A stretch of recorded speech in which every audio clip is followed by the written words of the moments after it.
Balakrishna career లో ప్రతిష్టాత్మకంగా తెరకెక్కిన చిత్రం గౌతమిపుత్ర శాతకర్ణి. ప్రస్తుతం ఈ చిత్రం బాక్సాఫీస్ వద్ద కలెక్షన్ల వర్షం కురిపిస్తోంది. భారీ అంచనాలతో వచ్చిన ఈ చిత్రం ఊహించని రేంజ్ లో విజయం అందుకుంది. బాలకృష్ణ మార్కెట్ కంటే ఎక్కువే కలెక్షన్లు వస్తున్నాయి. ట్రేడ్ వర్గాల నుంచి అందుతున్న సమాచారం ప్రకారం 2 తెలుగు రాష్ట్రాల్లో కలుపుకొని ఫస్ట్ వీకెండ్ అంటే 4 రోజుల్లో సుమారుగా 25.93 కోట్లు కొలగొట్టింది. ఇది బాలయ్య కెరియర్ లోనే రికార్డు ఫిగర్. అయినా ఆయన గత సినిమాల్లో ఏ ఒక్కటి ఇంత తక్కువ టైంలో అంత మొత్తం వసూళ్లు రాబట్టలేదు. ఈ చిత్రానికి అన్ని చోట్ల నుంచి విపరీతమైన పాజిటివ్ టాక్ రావడం వల్లే ఇలా కలెక్షన్లు వస్తున్నాయని ట్రేడ్ నిపుణులు చెప్తున్నారు. ఇలాంటి విజువల్ వండర్ ని కేవలం 79 రోజుల్లోనే దర్శకుడు క్రిష్ పూర్తి చేశాడు. ఇక శాతకర్ణి పాత్రలో బాలయ్య ఒదిగిపోయిన తీరుని హ్యాట్స్ ఆఫ్ చెప్పాల్సిందే.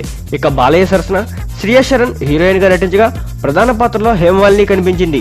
ఇక ఈ సినిమా 4 రోజుల కలెక్షన్ వివరాలు ఈ విధంగా ఉన్నాయి.